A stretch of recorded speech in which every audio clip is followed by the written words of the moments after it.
안녕하세요. 세가천교회 성도 여러분, 이렇게 다시 만나 뵙게 되어서 정말 반갑습니다. 저는 우리 장로님께서 소개해 주셨던 대로 합동신학대학원 대학교에서 기독교 교육을 가르치고 있는 이동열 교수입니다. 저를 기억하시나요? 네. 우리 장로님 말씀하셨던 대로 작년에 우리 교사헌신 예배로 와서 다음 세대를 향한 이 마음과 꿈을 우리 성도들과 함께 이렇게 나누었었습니다. 이렇게 다시 1년 만에 귀한 성도분들을 다시 만날 수 있어 참 기쁘고 감사한 마음으로, 반가운 마음으로 이렇게 달려왔는데요. 여러분도 어떻게 반가우신가요? 네. 별로 안 반가우신 것 같은데요. 네, 여러분 이렇게 만나 뵙게 되어서 정말 반갑습니다.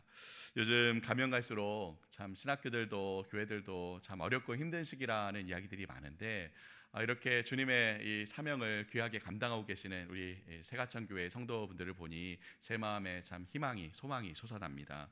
하나님께서 우리 합신의 세가천 교회와 같은 이런 교회들을 통해서 어두운 시대일수록 더 밝게 빛나는 그리스도의 복음의 빛을 이 땅 가운데 밝기 환하게 비춰주시기를 주님의 이름으로 축복하며 기도합니다. 오늘 이 시간도 우리의 마음과 심령에 그 사명을 감당하기 위해 필요한 또 힘과 용기와 또 지혜를 하나님께서 풍성히 우리 마음 가운데 공급하실 줄 여러분 믿으십니까? 우리 하나님의 일하심을 기대하며 함께 기도하고 말씀을 나누도록 하겠습니다. 살아계신 하나님, 감사합니다. 우리를 하나님의 백성으로 삼으시고 우리의 왕을 이 시간 경배하며 예배하게 하시니 감사합니다. 우리가 한 주 살아온 우리의 일상을, 그리고 앞으로 또 한 주 살아갈 이 일상을 들고 우리 하나님 앞에 섭니다. 그 일상의 모든 순간이 하나님 앞에 있기를 바라는 마음으로 이 시간 우리가 구별하여 우리 하나님 앞에 나아가오니 우리의 마음을 우리 하나님께로 조율하여 주시옵소서. 우리의 모든 삶 하나님 앞에 놓일 수 있도록 이 시간 우리 사랑하는 세가천교회 성도분들 한 분 한 분 우리 모두의 이 10년 가운데 하나님의 사랑과 또 은혜와 지혜와 힘과 용기를 풍성하게 공급하여 주옵소서. 그렇게 일하실 하나님을 기대하며 모든 말씀 예수 그리스도의 이름으로 기도하옵나이다. 아멘. 오늘 저는 여러분들과 함께 가정의 달을 맞아서 우리 다음 세대에 대한 마음을 함께 한 번 더 여러분들과 좀 나누고자 합니다. 저는 우리 세가천 교회의 우리 모든 우리 언약의 자녀들을 양육하고 계시는 부모님들, 그리고 우리 아이들을 주일학교에서 섬기고 계시는 우리 주일학교 선생님들을 비롯하여 여기 계시는 우리 모든 성도분들이 우리 다음 세대를 지켜내기 위한 보루와도 같다라고 생각합니다. 왜냐하면 오늘날 우리가 살고 있는 이 시대는, 이 세상은 지난번에 여러분들과 함께 나누었듯이 그냥 우리가 숨만 쉬면서 살아가도 자연스럽게 이 세상의 이야기, 이 시대의 이 지극히 세속적이고 자기중심적인 이 신념에 물들 수밖에 없는 그런 시대이기 때문이죠. 작년에 여러분과 함께 나누었던 이야기 기억하십니까? 이상한 신세계 속 다음 세대 교육이라는 주제로 오늘날 참으로 이상하게 변해가는 이 세상 속에서 우리 아이들이 하나님을 향한 믿음과 신앙을 잃어버린 채 방황하고 있는 우리 안타까운 현실을 함께 살펴보지 않았습니까? 지난번에 여러분에게 우리 함께 PPT 한번 띄워주시겠습니까? 지난번에 여러분에게 C.S. 루이스의 인간 폐지라는 이 책에 나오는 이 내용이요, 우리 한 번 더 같이 한번 읽어볼까요? 함께 읽겠습니다. 시작. 오늘날 교육의 사명은 숲에 길을 내는 것이라기보다는 사막에 물을 대는 것이다. 네, 이 이야기. 오늘날 우리가 살아가는 이 세상은 하나님의 영광이 찬란하게 온 땅 가운데 빛나는 이런 푸른 울창한 숲과 같기보다는 온통 악한 영향들이 도처에 가득한 사막 같은, 광야 같은 시대라고 살펴보았죠. 많은 기독교 철학자들 또 신학자들이 입을 모아 이야기하는 오늘날 우리 시대의 이 문화의 이 계절은 한겨울이다라고 말씀드렸습니다. 네, 따라서 오늘날 우리에게 맡겨진 교육의 사명이 여러분 무엇일까요? 바로 이 한겨울과 같은, 이 사막과 같은, 광야 같은 이 시대 속에서 끊임없이 또 함께 메말라가는 우리 아이들의 이 마음에 물을 대는 일이 우선되어야 한다는 것이죠. 오늘날 우리 세상 어디에서도 들려지지 않는, 들을 수 없는 이 하나님의 이야기를 끊임없이 우리 교회가 또 우리 가정이 우리 다음 세대 아이들의 마음에 들려주어야 한다는 것입니다. 따라서 여러분, 우리 모두의 역할이 너무나도 중요합니다. 우리 시대에 맡겨진 가장 막중한 사명, 우리 다음 세대 이 세속의 파도 속에서 우리 아이들을 지켜내는 일입니다. 정말 감사한 것은 우리 세가천 교회가 이렇게 다음 세대를 지켜내며 믿음 안에 양육하는 이 사명을 참 충실히, 충성되이 잘 감당하고 있다는 것입니다. 우리 주일학교 모든 부서들을 통해서 우리 믿음의 가정, 우리 새가천교회 믿음의 가정들을 통해서 또 이 일에 모두 한마음이 되어서 함께 기도하며 애쓰고 수고하는 우리 모든 이 새가천교회 성도들을 통해서 우리 교회 다음 세대들이 믿음 위에 성장하고 있는 모습을 볼 때에, 그러한 소식을 제가 들을 때에 참 제 마음에 큰 위로와 또 감격을 받게 됩니다. 오늘 저는 이처럼 우리 다음 세대를 직접적으로 혹은 간접적으로 섬기고 계시는 여러분 모두에게 꼭 필요한 한 가지 이야기를 전하고자 이 자리에 섰습니다. 우리 자녀들의 육적인 부모로서 또는 영적인 부모들로서 우리가 꼭 품어야 하는 한 가지 마음을 여러분들과 함께 나누고자 합니다.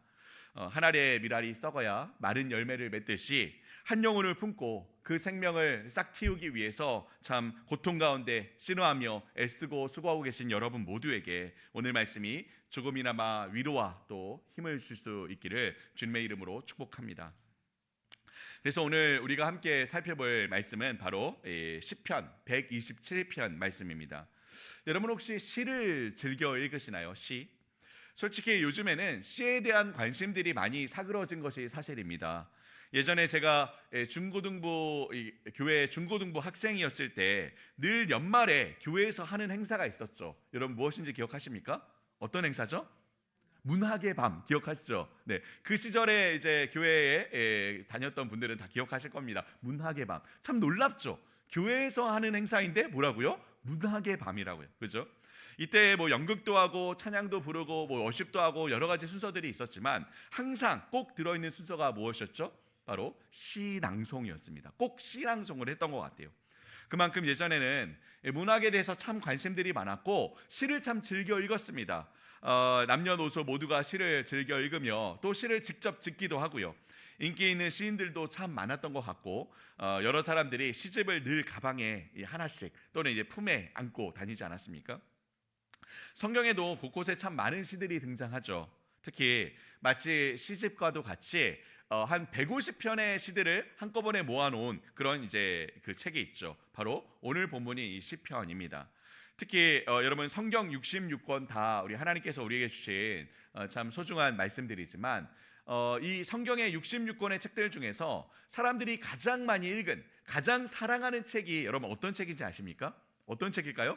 네, 바로 시편입니다. 시편. 압도적으로 시편을 사람들이 가장 많이 읽었다라고 그렇게 이야기하더라고요. 신구약 66권 성경 모두가 하나님께서 우리에게 주신 소중한 말씀이지만 시편은 특히 우리 성도들에게 참 많은 이 사랑을 받는 그런 책임이 분명합니다. 아마 시편이 우리 마음을 잘 대변해주고 있기 때문이 아닌가라는 생각을 합니다. 시편을 쓴 여러 저자들이 각가지 상황 속에서 자기의 이 솔직한 생각과 감정을 풀어놓은 이 시들을 읽으며 우리의 마음을 또 우리의 삶을 함께 들여다보게 되는 것이죠.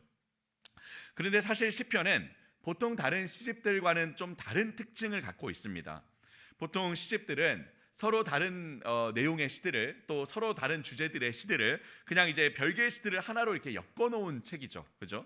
하지만 시편은 각각 별개의 시들을 그냥 하나로 이렇게 무작위로 엮어놓은 그런 책이라기보다는 하나의 분명한 이 주제를 중심으로 아주 세심하게 구성되어 있는 한 권의 책입니다. 시편 1편과 2편이 전체 시편의 서론의 역할을 하고요. 나머지의 시들이 5개의 단락으로 구분되어서 이 전체 주제를 하나로 이끌어 갑니다. 그리고 시편 마지막 5편의 시들이 전체 이 시편의 결론 역할을 하죠.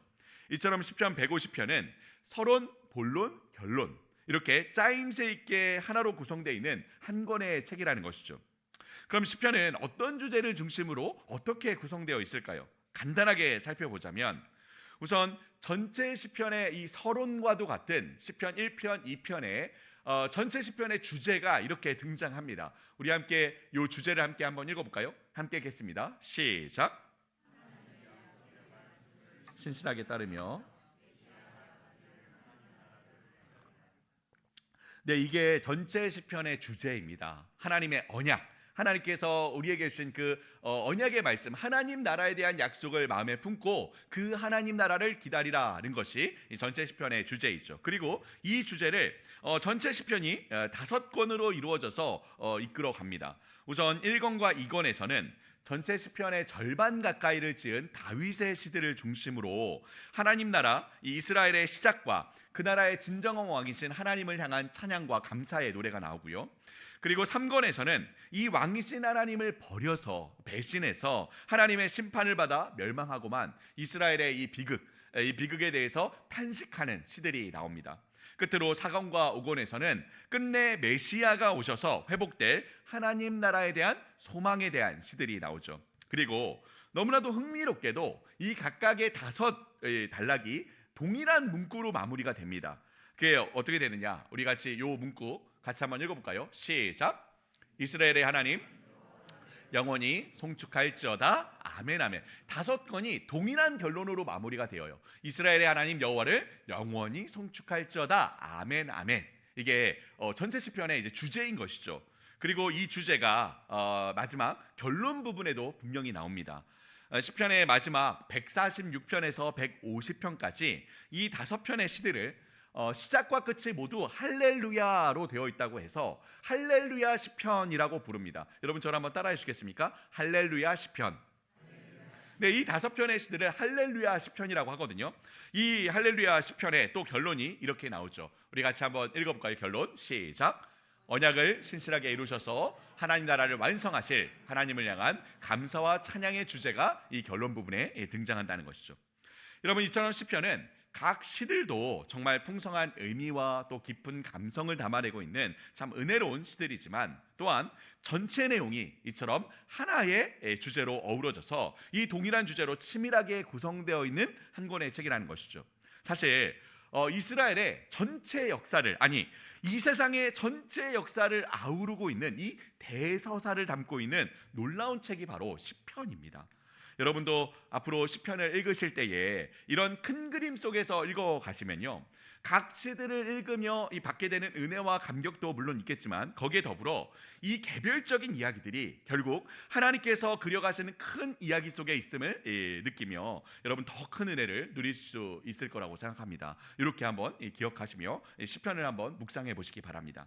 우리는 이제 이러한 전체 시편에 대한 어떤 이해와 함께 이 150편의 시들 중에 한 편의 시를 살펴보고자 합니다. 바로 이 시편 127편이죠. 우리 다시 한번 이 말씀을 함께 읽어볼 텐데요. 여러분 정말 우리 옛날로 돌아가서 옛날에 이 감수성이 풍부한 이 청년 때로 돌아가서 정말 시를 낭송하는 그런 이 느낌으로 조금 천천히 이 시를 같이 한번 읽어보겠습니다. 함께 읽겠습니다. 시작.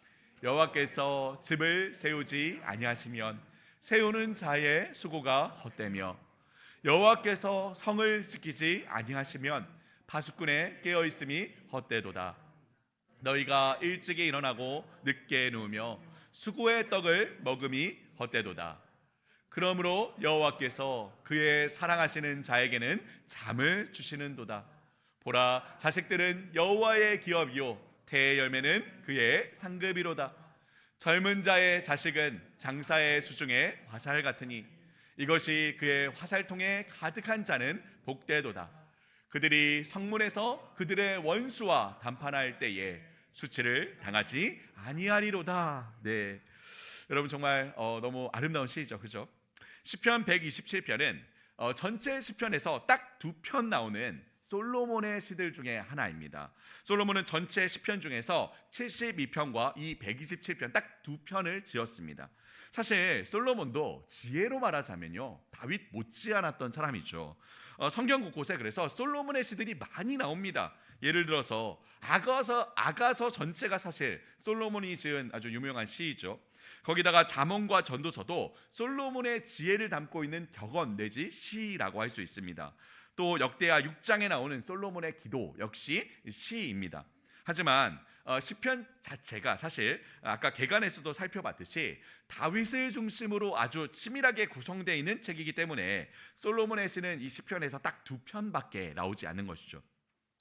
이 시편 127편은 솔로몬의 시인과 동시에 또한 아주 독특한 표제, 제목을 갖고 있는 시입니다.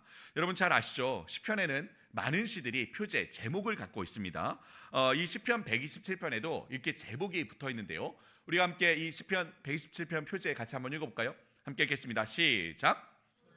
노래, 성전에 올라가는 노래. 네, 아까 얘기했듯이 이 시의 저자가 솔로몬이다라는 사실을 밝히고서 다음으로 성전에 올라가는 노래라는 제목이 붙어 있습니다. 근데 여러분, 이 제목이요, 성전에 올라가는 노래라는 이 제목이 시편 127편에만 붙어 있는 것이 아니라 시편 120편에서 134편까지 15편의 시들이 동일한 주제, 동일한 제목, 이 성전에 올라가는 노래라는 제목이 붙어 있습니다. 여러분 한번 성경을 보십시오. 120편에서 134편까지 15편의 이 시들이 동일한 제목이 붙어 있다는 것이죠. 이 제목이요, 성전에 올라가는 노래. 여러분, 그렇다면 왜 이 시편들을 이렇게 함께 엮어 놓은 것일까요? 이 성전에 올라가는 노래라는 제목의 의미는 무엇이고 왜 이렇게 시들을 하나로 엮어 놓은 것일까요? 여기 성전에 올라가는 노래는 원어로는 쉬르하말롯인데요. 이 문자적인 의미는 단순히 올라가는 노래라는 뜻입니다. 올라가는 노래. 그래서 영어 성경에는 이것을 그대로 번역해서 Songs of Ascent, 올라가는 노래라고 번역해 놓았죠.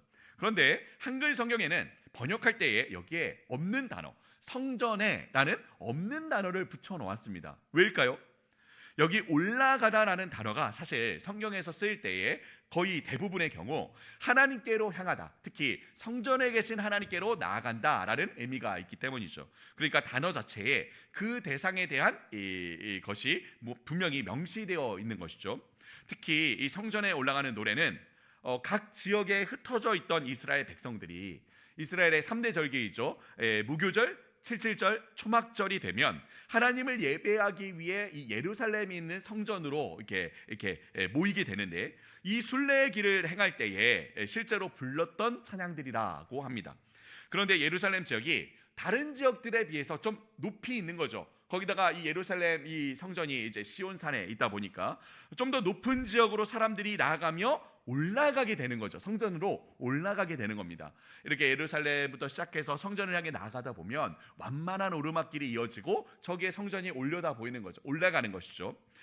이처럼 성전이 위치한 지역도 고지되었지만 성전 자체도 그냥 평지에 붙어 있는 것이 아니라 이렇게 15개의 계단 위에 위치하고 있었다고 하죠. 그래서 유대 전통에 따르면 이 15편의 시들을 레위인들이 이 15개의 계단에 각각 서서 이 Songs of Ascent, 이 성전에 올라가는 노래를 불렀다라고 알려져 있기도 합니다.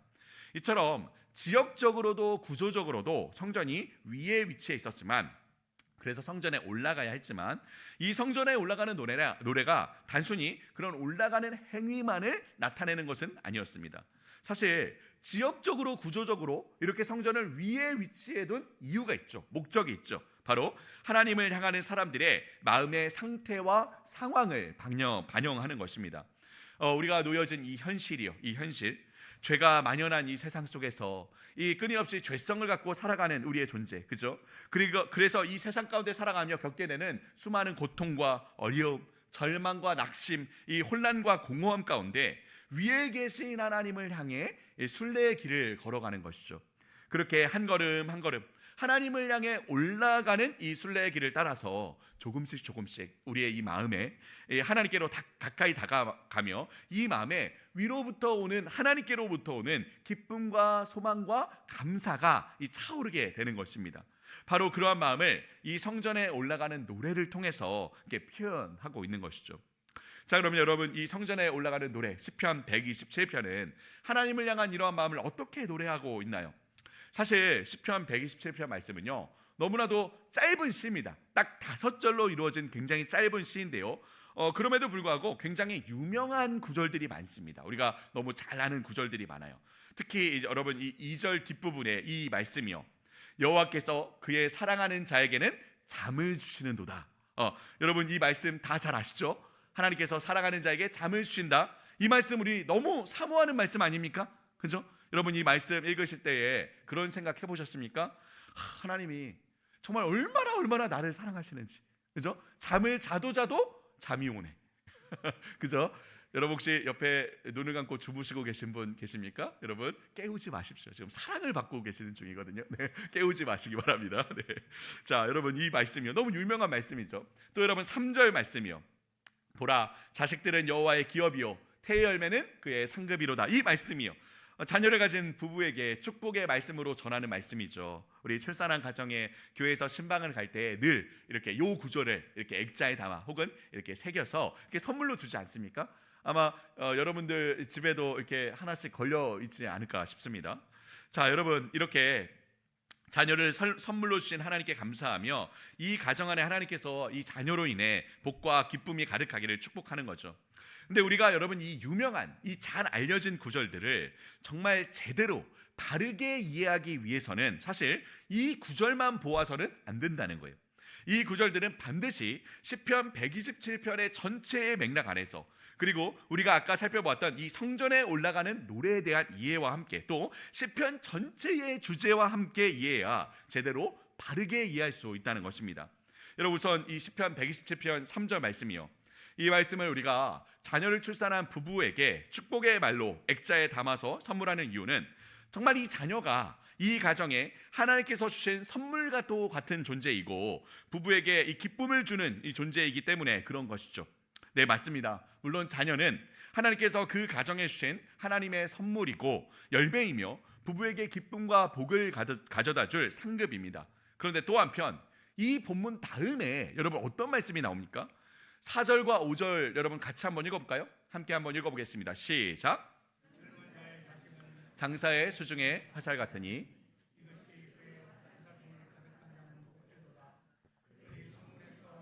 원수와 담판할 때에 당하지 아니하리도다. 네, 이 말씀을 사실 잘 안 알려진 구절이죠, 그죠? 이 자식을 향해서 뭐라고 합니까? 부부에게 맡기신 화살과도 같은 존재라고 얘기합니다. 여러분, 우리가 잘 아는 인디언 선교의 아버지라 불리는 이 짐 엘리엇 선교사 다 아시죠? 짐 엘리엇 선교사님. 이 짐 엘리엇이 이제 인디언 선교를 떠나기에 앞서서 자신의 이 안위를 걱정하는 부모님에게 이 편지를 써서 보내는데, 그 편지 안에 바로 이 구절, 이 젊은 자의 자식은 장사의 수중에 화살이다라는 이 구절을 인용해서 편지를 써서 보냅니다. 여러분, 이것을 우리가 함께 읽어볼 텐데 영어로 읽는 것은 아니고요, 이 편지가 사실이라는 것을 보여드리기 위해 영어로 보여드렸고, 우리는 번역한 이 글을 한번 읽어보죠. 함께 읽겠습니다. 시작. 기자가 자녀에 대해 언급한 말씀을 기억하시죠? 그는 자녀가 주님으로부터 맡겨진 기업이며 화살통에 담긴 화살이라고 이야기했어요. 당겨지지 않고 쏘아지지 않은 화살은 아무 의미가 없죠. 그러니 강한 기도의 팔로 자녀가 원수의 심장을 향하여 날아가도록 저를 힘껏 당겨주세요. 네, 짐 엘리엇은 자녀란 단지 그 한 가정의 기쁨과 복으로만 남을 존재가 아니라 언젠가 치열한 영적의 전장으로 그 전장의 한가운데로 날아갈 이 존재로 본 것이죠. 따라서 자녀를 하나님께서 맡기신 기업으로 여기며 하나님의 뜻을 따라서 바르게 교육하고 양육하여 장차 그가 하나님 나라를 쓰일 수 있도록 이렇게 파송해야 한다는 겁니다. 여러분, 누가 파송하는 거죠? 부모가, 그렇죠? 부모님들이요. 그러니 때가 되었을 때 부모는 주저하지 않고 이 자녀를 그 영적 전장의 한복판일지라도 자신 있게 화살처럼 쏘아 파송해야 한다라고 이야기하고 있는 것이죠. 사실 오늘날 자녀를 이렇게 키울 때에 자녀에 대해서 이러한 꿈과 비전을 안고 있는 부모들이 얼마나 될지 잘 모르겠습니다. 물론 우리 새가천 교회는 제외하고 우리는 모두 이런 비전을 안고 있죠. 하지만 사실 많은 사람들이 자녀들이 그저 이 세상 가운데 성공하며 살기를, 그죠? 이렇게 세상 사람들 눈에 보이게도 형통하고 잘 나가서 부모에게 명예요 자랑이 되기를 그렇게 바라는 마음들이 있지 않습니까? 이렇게 하나님과 하나님 나라를 위해서 헌신하고 희생하기를 소망하며 자녀를 그 영적 전장의 한복판으로 자신 있게 파송할 부모가 얼마나 많을까? 사실 정말 쉽지 않은 일일 것입니다. 그런데 사랑하는 성도 여러분, 물론 저는 이 짐 엘리엇의 이 이야기에 전적으로 동의하지만 또 한편 이 시편 127편 말씀을 묵상하면 묵상할수록 조금 더 다른 시각으로 이 말씀을 보게 됩니다. 아까 말씀드렸듯이 시편 127편 이 후반부에 나오는 이 유명한 구절들을 전체 시편의 이 맥락 속에서 보면 조금 다른 관점으로 본문들을 보게 된다는 것이죠. 분명 표제에서도 이야기했듯이 이 시편은 성전으로 향해 나아가는 순례자들이 자신의 걸음과 함께 그 마음을 하나님께로 맞추는 그런 노래이죠. 그리고 1절에 이 시편 127편 1절에 이렇게 이야기합니다. 우리 같이 한번 읽어볼까요? 함께 읽겠습니다. 시작. 집을 세우지 아니하시면 세우는 자의 수고가 헛되며 여호와께서 성을 지키지 아니하시면 파수꾼의 깨어있음이 헛되도다. 네, 1절에 솔로몬은 하나님이 아니면 모든 수고가 다 헛되다라고 반복해서 이야기합니다. 하나님께서 세우시지 않으시면 아무리 수많은 장이들이 공들여서 성을 세운다고 해도 뭐라고요? 헛되다는 거예요. 헛되다. 아무리 이 파수꾼이 밤이 새도록 그 성을 지킨다 해도 하나님께서 지키지 않으시면 그 일이 뭐라고요? 헛되다는 것이 헛되다. 여러분 2절에도 똑같은 이야기가 반복됩니다. 우리 2절 말씀 함께 읽어볼까요? 읽겠습니다. 시작. 너희가 일찍이 일어나고 늦게 누우며 수고의 떡을 먹으며, 여기까지 읽겠습니다. 네, 2절에서도 동일하게 얘기하죠. 아무리 일찍 일어나고 늦게 누우며 열심히 수고하며 그 하루를 살아가도 하나님께서 하시지 않으면 뭐라고요? 그 모든 일상이 헛되며 의미가 없다는 거예요. 의미가 없다. 여러분 솔로몬은 반복해서 지금 한 가지를 강조하고 있습니다. 무엇입니까? 바로 솔로몬이 전도서 말씀에서도 동일하게 반복해서 이야기하듯이 하나님이 아니면 우리의 모든 수고와 노력과 일들이 다 뭐라고요? 헛되며 헛되니 모든 것이 헛되다는 거예요. 헛되다. 다른 말로 하자면 하나님께서 그 중심에 계실 때에만 그 모든 노력과 수고와 일들이 의미 있고 복되다는 것이죠. 그리고 이러한 맥락에서 솔로몬은 지금 두 가지를 예로 듭니다. 두 가지. 바로 유명한 이 구절들이 있죠. 2절 후반부에 나오는 우리가 사랑하는 그 구절, 잠에 대한 말씀과 그리고 3절부터 나오는 자녀에 대한 말씀을 예로 드는 거예요. 이 일에 대한. 우선 2절 후반부에 사실 솔로몬은 겉으로 보기에 너무 생뚱맞은 이야기를 합니다. 아니 이게 무슨 말입니까? 여호와께서 그의 사랑하시는 자에게 잠을 주신다? 아니 왜 뜬금없이 갑자기 잠을 주신다는 거죠? 왜 하나님께서 사랑하는 자에게 잠을 주신다는 것입니까? 이게 무슨 의미일까요? 여러분 잠은 하나님의 창조 원리입니까? 아니면 죄로 말미암은 결과입니까? 잠은 여러분 죄가 세상에 들어오기 전부터 있었을까요? 아니면 죄가 시작된 이후부터 일어난 일일까요? 여러분 잠은 분명히 하나님의 창조 원리입니다. 창조 원리. 하나님께서는 이 세상을 지으시고 하나님의 형상을 따라 우리 사람을 지으셨을 때에 사람으로 잠을 자도록 만드셨다는 거예요. 하나님께서 하와를 만드실 때에도 아담으로 깊이 잠에 들게 하셨다고 하지 않습니까? 이처럼 하나님께서는 사람으로 24시간 깨어있지 않도록 하신 거예요. 사람으로 반드시 하루 중 일부를, 특히 이제 밤이죠. 해가 지면 밤이 되면 잠을 자도록 하셨다는 거죠. 누구도 잠을 자지 않고는 생명을 이어갈 수 없도록, 살아갈 수 없도록 만드셨다는 것입니다. 여러분 왜일까요? 왜 하나님께서는 사람으로 반드시 잠을 자야 하는 존재로 만드셨을까요? 왜요? 바로 우리로 그 존재 자체가 우리 스스로의 힘과 노력과 수고만으로 살 수 없도록 하신 거죠. 사람은 반드시 잠을 자고 안식을 해야만 살아갈 수 있으며 그 안식을 통해 우리는 비로소 모든 일들을 우리 손에 놓고 하나님 안에서 샬롬을 누리게 됩니다. 그리고 새로운 아침 해가 떠오르면 우리는 또다시 하나님 안에서 그 새로운 하루를 맞이하며 살아가는 것이죠. 사실 하나님께서 제7일에 안식하셨죠. 그리고 그 안식일을 우리 인간에게 선물로 주시고 안식으로 우리를 초대하신 이유도 마찬가지입니다. 또한 이스라엘이 지켜야 할 여러 제도들 중에 안식년이라는 제도와 희년이라는 제도를 주신 이유도 마찬가지이죠. 즉 우리로 스스로 수고하여서 그 필요를 스스로 채우고 자기만으로 만족하는 존재가 아니라 우리가 수고하지 않아도 하나님 안에서 안식과 평화를 누릴 수 있는 존재로 살아가도록, 곧 하나님을 우리 마음의 중심에 두며 살아가도록 하신 것이죠. 솔로몬은 이처럼 잠을 통해 성전으로 향해 나아가는 자의 중심이 하나님께 있음을, 하나님을 떠나서는 모든 수고와 일들이 헛됨을 이야기하고 있는 것이죠. 여러분 그러니 우리는 자기 전에 또는 아침에 일어날 때에 이렇게 기도해야 옳습니다. 저는 이제 항상 집에서 잠이 들기 전에 또는 아침에 일어나서 학교로 향할 때에 늘 빠지지 않고 우리 자녀들과 함께, 하나님께서 저에게 두 딸을 주셨거든요. 지금 고등학교 1학년, 중학교 1학년인데 청소년 딸들입니다. 이 딸들에게 지금도 이렇게 자기 전에 그리고 아침에 일어날 때에 이렇게 기도합니다. 자기 전에는 이렇게 기도하는 거죠. 우리 같이 한번 요 기도문 함께 읽어볼까요? 함께 하겠습니다. 시작. 이제 모든 일을 놓고서 하나님 안에서 평안히 안식합니다. 우리에게 평안과 쉼을 주시옵소서. 이렇게 기도하는 거예요. 하나님, 이제 하나님 앞에 우리가 모든 일들을 손에 놓고 안식합니다. 하나님, 이 저녁 하나님 안에서 안식하며 다시 평안과 쉼을 공급하여 주시옵소서. 그죠?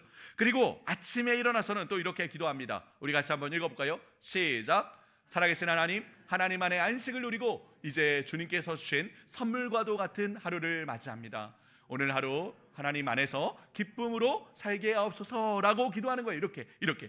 여러분, 우리가 잠에 들며 침대에 들어가며 되다 하면서 자는 게 아니라 아침에 일어날 때 뭘 어떻게 해요? 찌뿌둥하죠. 그죠? 그러니까 죽겠다 하면서 일어나는 게 아니라, 그죠? 이렇게 기도하며 잠에 들고 또 일어나는 것이죠. 그죠? 솔로몬의 고백과 같이 그 하루를 하나님 안에서 시작하며 또한 저녁의 모든 일들을 하나님께 맡기며 안식하기를 기도하는 것입니다. 저희 아이들은 지금도 아까 얘기했듯이 청소년이 돼도, 그죠? 지금도 이 저녁이 되면 아이들이 침대에 가기 전에 늘 저에게 와서, 제가 이제 뭘 하고 있으면 와서 이 기도를 받고 자요. 예. 그리고 아침에 일어날 때 주로 이제 제가 먼저 일어나서 학교로 향하니까 아이들이 일어나서 학교로 갈 때 전화가 옵니다. 그럼 이제 제가 차에서 전화를 받아요. 그럼 이렇게 기도를 합니다. 여러분도 한번 함께 실천해 보지 않으시겠어요? 꼭 한번 실천해 보시기 바랍니다. 아무도 실천을 안 하시리라 이렇게 다짐하고 계신 거 아니죠? 네, 함께 한번 실천해 보시기 바랍니다. 네, 자, 여러분, 바로 이러한 맥락에서 솔로몬이 또 하나의 예를 들죠. 바로 자녀에 대한, 그 유명한 자녀에 대한 말씀입니다. 여러분, 우리 3절부터 5절 말씀인데요. 다시 한번 우리 함께 한번 읽어보겠습니다. 함께 읽죠. 시작. 보라, 자식들은 여호와의 기업이요 태의 열매는 그의 상급이로다. 젊은 자의 자식은 장사의 수중의 화살 같으니 이것이 그의 화살통에 가득한 자는 복되도다. 그들이 성문에서 그들의 원수와 담판할 때에 수치를 당하지 아니하라. 여러분, 여기 이 구절에서 솔로몬은 왜 자녀가 부모에게 선물이요 상급이라고 얘기하는 걸까요? 왜요? 아까 이야기했듯이 그저 자녀가 이 가정에 말로 표현할 수 없을 정도의 그 큰 기쁨을 안겨다 주기에 선물이라는 걸까요? 그래서 이 자녀가 가정의 복을 가져다 주기를, 자녀의 성공으로 이 부모의 마음을 흡족하게 만들어 주기를 그렇게 축복하는 그런 말씀일까요? 어떻게 생각하십니까?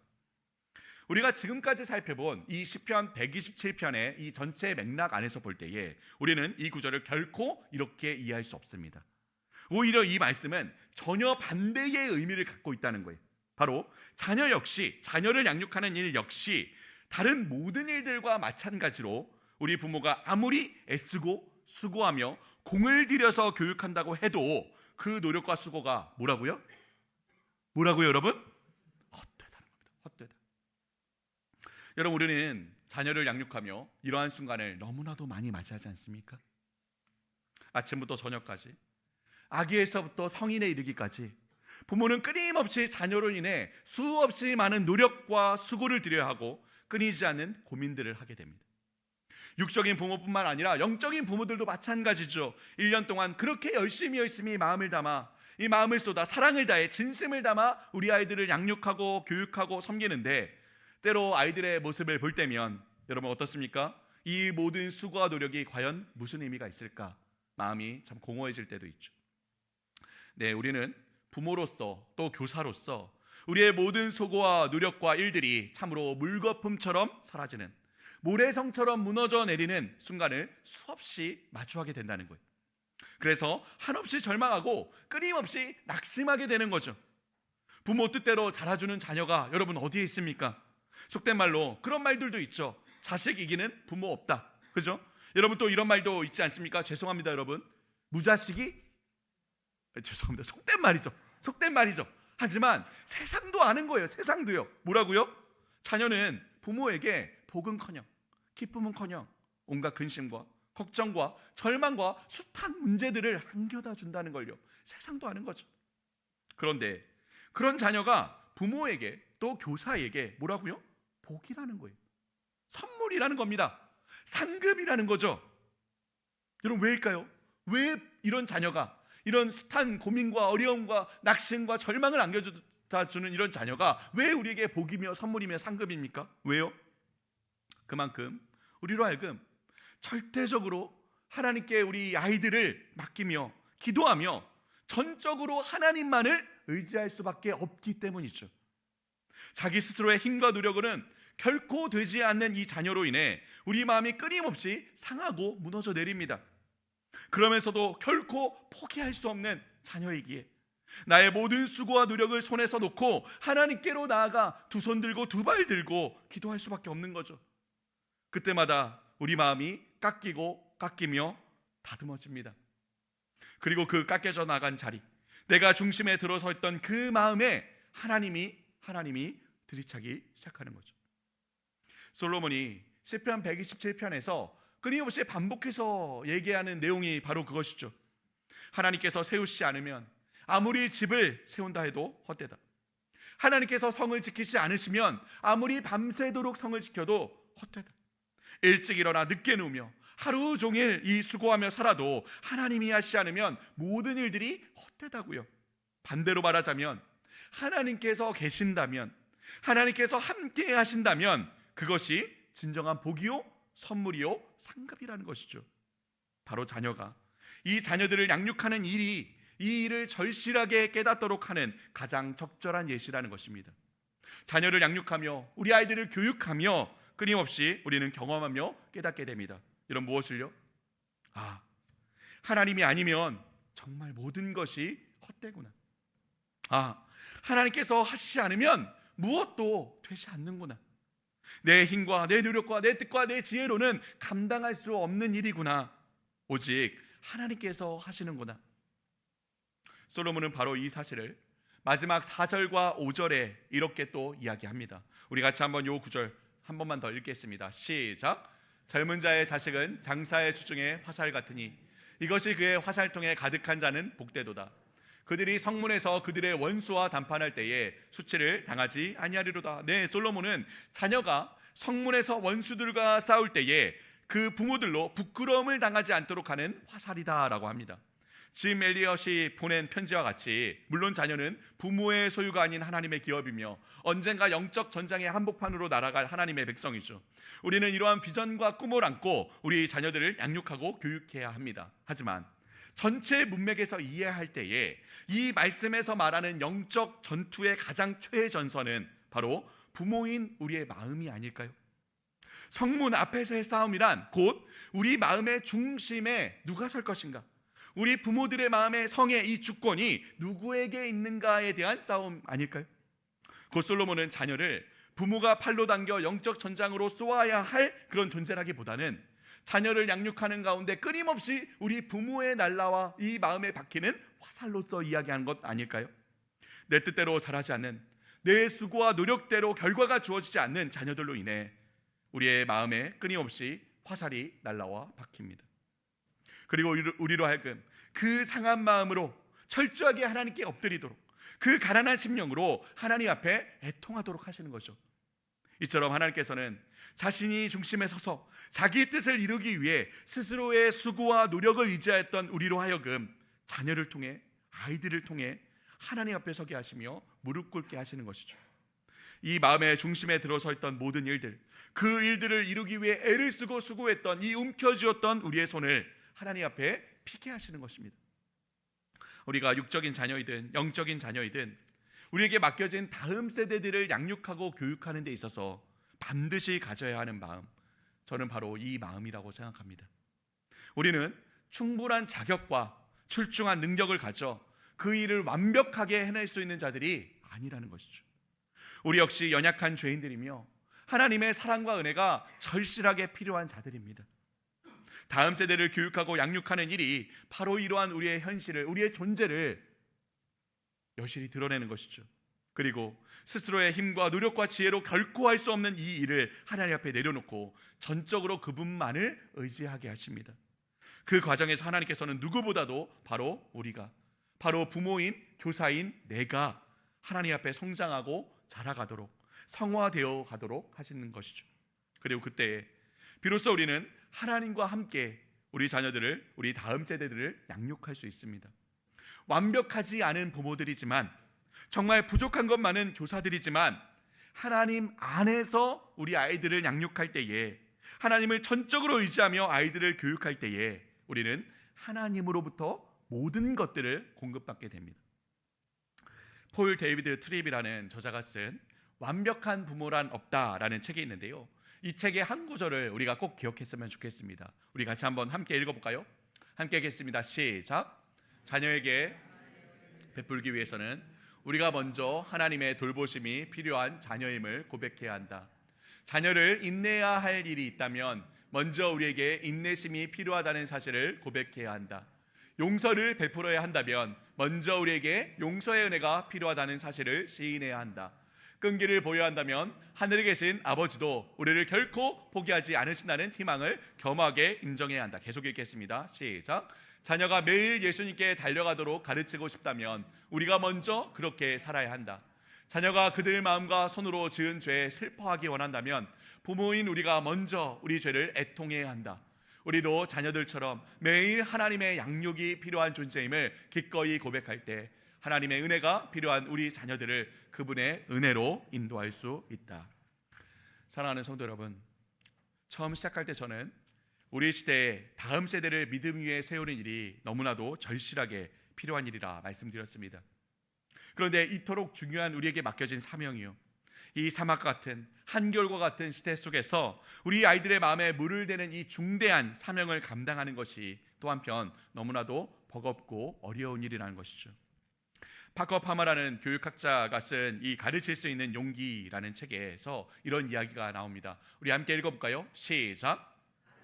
마음에 감동을 주고 마음을 열게도 하지만 마음을 깨뜨리기도 한다. 네, 누군가를 가르친다는 일, 누군가를 교육하고 양육한다는 일은 인격과 인격이 함께 마주하며 서로의 마음을 열고 감화를 일으키는 그런 기쁨과 환희와 감격이 넘치는 그런 순간도 있지만 또 한편 그 마음이 한없이 무너져 내리고 깨져버리는 순간도 분명히 있다는 것입니다. 따라서 파커 파머는 이어서 이렇게 이야기합니다. 우리 같이 한번 읽어볼까요? 시작. 수용할 수 있는 한도보다 더 수용하도록 요구당하는 순간이 늘 생기며 그러한 한계 상황에서도 가르치는 자들은 용기를 내어 마음을 열어놓고 품고 사랑하며 끊임없이 가르침의 길로 나가. 네, 따라서 누군가를 가르친다는 일이란, 특히 우리 자녀들을 양육하고 교육한다는 일이란 이렇게 내 마음이 수용할 수 있는 범위와 한계를 넘어서는, 그 한계를 훨씬 훌쩍 넘어서는 그 일이 반드시 생길 수밖에 없으며, 하지만 그때에도 우리는 마음을 열어놓고 끊임없이 우리 아이들을 향해 나갈 수 있는, 여러분 무엇이 필요하다고요? 무엇이 필요하다고요? 용기가 필요하다는 거죠. 용기가. 그렇죠? 이러한 힘은, 이러한 용기는 우리 자신에게서는 나오지 않습니다. 우리에게는 그렇게 우리 자신의 이 마음을 스스로 깨뜨리면서까지 마음을 열고 사랑하며 품고 섬길 수 있는 그러한 힘과 용기를 찾을 수 없다는 것이죠. 여러분, 그럼 어찌해야 합니까? 에른스트 프리드리 슈마우라는 영국의 유명한 저자가 쓴 작은 것이 아름답다라는 책에서 이런 말이 나오죠. 우리 같이 한번 마지막으로 읽겠습니다. 함께 읽겠습니다. 시작. 그것은 사랑의 힘이다. 다양한 문제들이 우리를 초월하는 수준으로 올라가라고 강요한다. 그래요, 그 문제들은 더 높은 수준에 있는 힘을 빌려오라고 요구한다. 그래서 우리는 사랑, 아름다움, 선량함, 진리 등을 우리의 생활 속으로 가져온다. 이런 좀 더 높은 힘을 동원할 때에만 비로소 우리는 삶의 현장에서 양극을 조화시킬 수 있다. 네, 이 일을 해내도록 만드는 힘은 여러분 무슨 힘이라고요? 어떤 힘이요? 사랑의 힘이다. 사랑의 힘이다. 우리의 수준이 아닌, 우리를 초월하는 수준, 더 높은 수준의 힘으로부터 비롯된 사랑이 있어야 가능하다는 것이죠. 우리는 분명히 그 힘의, 이 사랑의 원천이 어디에서부터 비롯되는지 잘 알죠. 여러분, 어디입니까? 바로 하나님. 우리 마음에 끊임없이 부어주시는 하나님의 그 사랑, 우리 구주 예수 그리스도를 통해 확증하신 이 복음의 은혜가 있을 때만이 가능하다는 것입니다. 우리 다음 세대를 품고 함께 동역하고 섬기고 계시는 새가천교회 우리 모든 선생님들, 부모님들, 온 성도님들, 우리가 죄인 되었을 때에, 아니 우리가 죄인이라는 사실도 인식하지 못했을 때에 십자가의 은혜로 우리를 구원하신 그 사랑의 마음이 우리 마음에 흘러넘쳐 한 영혼을 마음에 품고 섬기며 가르치는 여러분들이 되시기를 주님의 이름으로 축복합니다. 나는 할 수 없지만, 끊임없이 무너지고 넘어지며 포기하고 내려놓고 싶지만, 끊임없이 우리 마음에 부으시는 그 사랑의 힘으로 가르칠 수 있는 용기를 품고 올 한 해 우리에게 맡기신 천하보다 귀한 우리 아이들을, 귀한 영혼들을 섬기는 여러분들이 되기를 주님의 이름으로 축복합니다. 우리 함께 기도하겠습니다. 살아계신 하나님, 감사합니다. 우리를 십자가의 사랑과 은혜로 구원하여 주시고 그 은혜를 먼저 받은 자로서 우리 마음에 샘솟듯이 넘치는 주님의 사랑을 흘려보내는 귀한 사명을 맡겨주시니 감사합니다. 우리가 교사로서, 부모로서, 또 교회 어른들로서 우리 다음 세대를 마음에 품고 사랑으로 섬길 때에 주님, 우리 아이들의 마음과 삶 가운데 일하여 주옵소서. 우리가 전적으로 하나님을 의지하며 이 귀한 사명을 감당합니다. 때로 좌절하고 낙심할지라도 그 상태로 우리를 내버려 두지 마시옵소서. 때로 실망하고 포기하고 싶을 때라도 주님, 우리의 마음을 붙잡아 주셔서 끝까지 이 사명 감당하게 하여 주옵소서. 우리의 헌신과 사랑, 깨어짐과 썩어짐을 통해 주님 안에 귀한 생명을 낳을 수 있도록 주님 역사하여 주옵소서. 무엇보다도 우리의 온 마음이 우리 하나님께 온전히 맞추어지기를 소망합니다. 끊임없이 나를 중심으로 생각할 수밖에 없는 이 연약한 존재를 초월하여 하나님께서 나의 모든 이 전인격을 붙들고 계심을 믿게 하여 주옵소서. 작은 물줄기들이 거대한 강을 만나면 그 존재가 완전히 그 거대한 강에 합쳐져 하나로 되어 흘러가듯이 우리의 마음과 삶이 하나님이라는 거대한 강에 합쳐져 하나로 흘러가게 하여 주옵소서. 그 사랑의 대양 안에서 사랑받고 사랑하며 주님 안에서 참으로 복된 삶을 살아가는 우리 새가천교회 성도들 될 수 있도록 주님 복 주시고 함께하여 주옵소서. 그렇게 일하실 하나님을 기대하며 모든 말씀 예수 그리스도의 이름으로 기도하옵나이다. 아멘.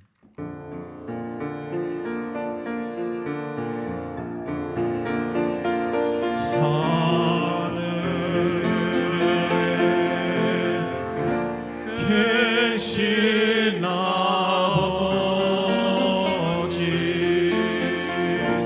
이름 거룩하사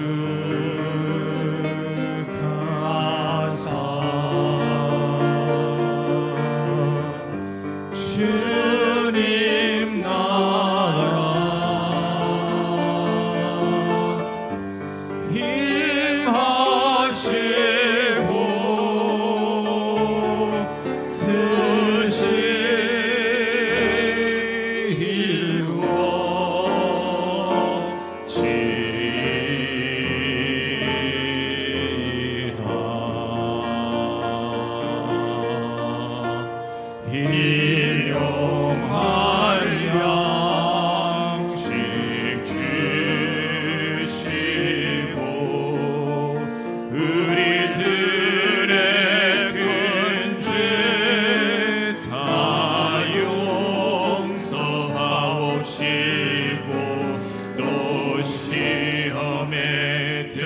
마시고 강에서 구원하소서.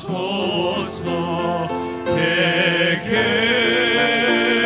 주의 나라 주의 권세 주의 영광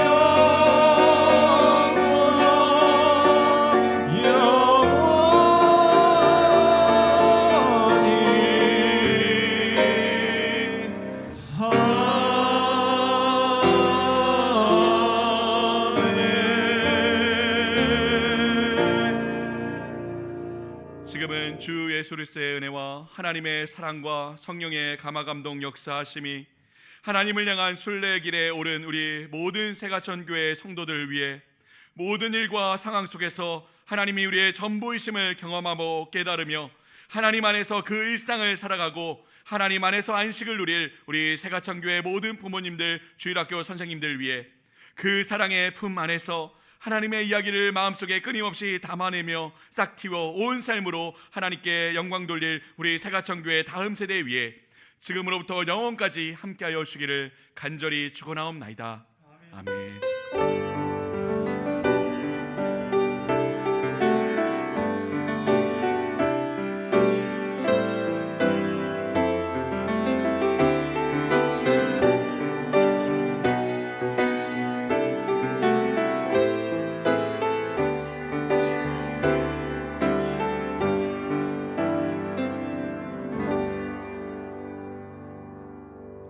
앉으면서 인사하겠습니다. 믿음의 계보가 이어지길 축복합니다. 그 축복송 부르겠습니다.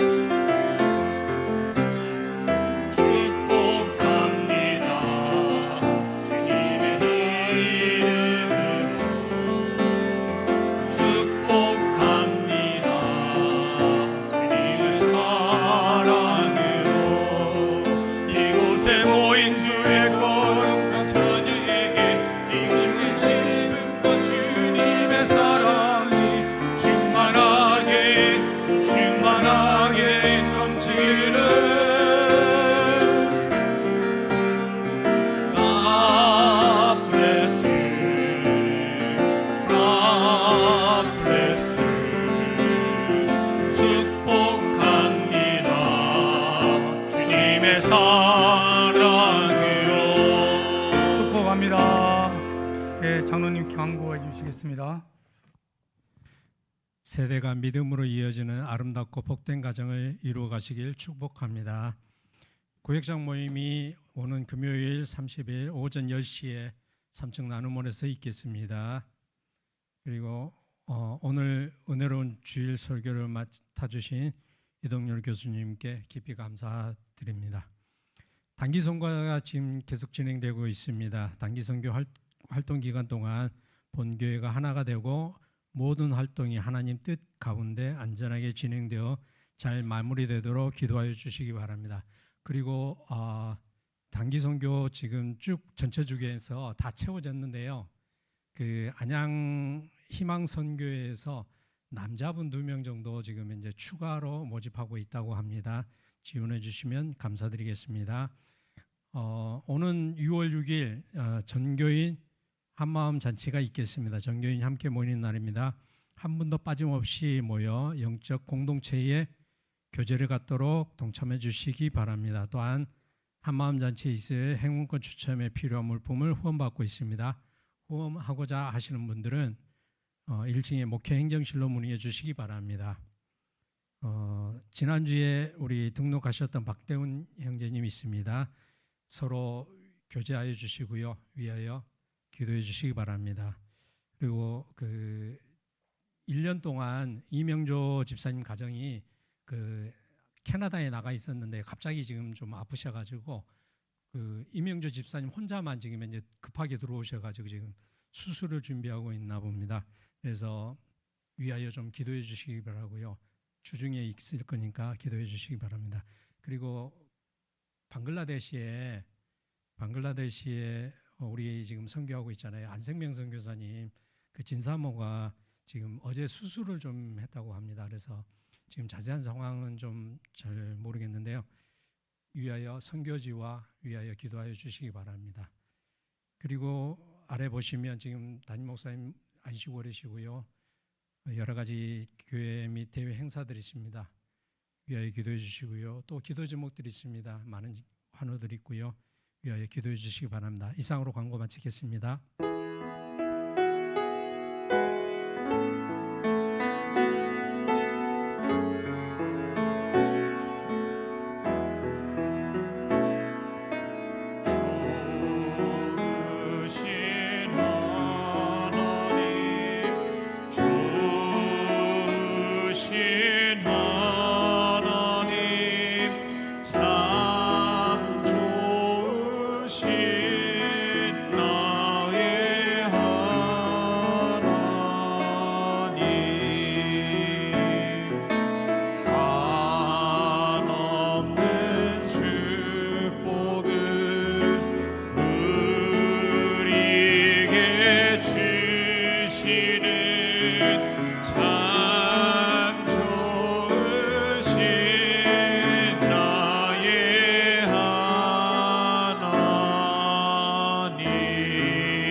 되시길 소원합니다.